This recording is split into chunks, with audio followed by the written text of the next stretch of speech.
নমস্কার। আজকে আমরা যে বিষয়টি জানব তা হলো tool life calculation for drilling operation.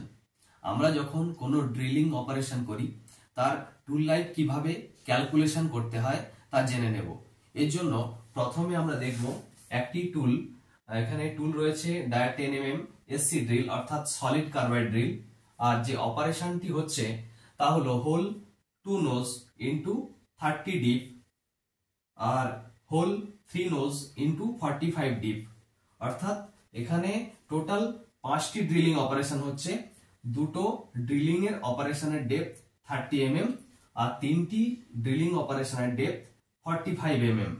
এখন আমরা দেখব এখানে যে 5টি ড্রিলিং অপারেশন হচ্ছে টোটাল কত মিলিমিটার ড্রিলিং ডেপথ হচ্ছে। দুটো ড্রিলের ডেপথ 30 মিলিমিটার করে, টোটাল ড্রিলিং ডেপথ হবে 2 ইনটু 30 60 mm। তিনটে ড্রিলের ডেপথ 45 mm, 3 ইনটু 45 অর্থাৎ 135 mm।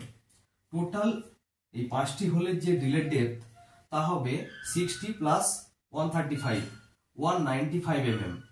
আমরা এই টুলের যদি 100টি পার্ট কমপ্লিট করতে পারি, আমরা 100 পার্ট এই টুল ডায়া 10 mm সলিড কার্বাইড ড্রিলে যদি কমপ্লিট হয় তাহলে টোটাল টুল লাইফ আমরা যখন ক্যালকুলেশন করব 100 ইনটু 195 অর্থাৎ 19500 এত mm। আর টুল লাইফ আমরা সবসময় ক্যালকুলেশন করে থাকি মিটারে। এর জন্য আমরা মিলিমিটারকে যখন মিটারে কনভার্ট করব 19500 ডিভাইডেড বাই 1000 অর্থাৎ টুলের লাইফ হবে 19.5 মিটার। এইভাবে আপনি খুব সহজেই যে কোনো ড্রিলিং অপারেশনের টুল লাইফ ক্যালকুলেশন করতে পারেন। আর ভিডিও আপনাদের কেমন লাগছে অবশ্যই জানাবেন। ভালো লাগলে লাইক এবং কমেন্ট করে জানাবেন।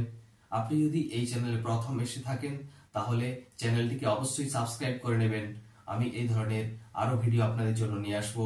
ধন্যবাদ।